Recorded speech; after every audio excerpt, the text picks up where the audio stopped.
है। मेरे दादा का नाम सुबह सिंह है। मेरे दादा को 6 महीने से दिखने में थोड़ी प्रॉब्लम थी, तो हम भिवानी में आए सेंटर फॉर साइट हॉस्पिटल में। तो यहाँ पर आके जब डॉक्टर से चेक करवाया तो इन्हें मोतियाबिंद बताया गया। तो डॉक्टर ने हमें ऑपरेशन प्रिस्क्राइब किया।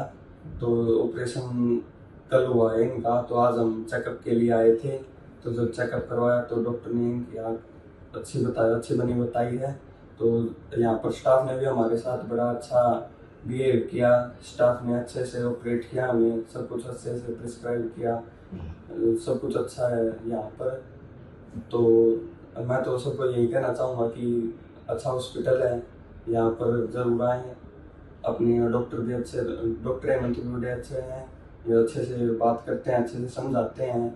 यहाँ सब स्टाफ, सभी मैडम, सभी सर बड़े अच्छे से बिहेव करते हैं, बड़े अच्छे से बोलते हैं।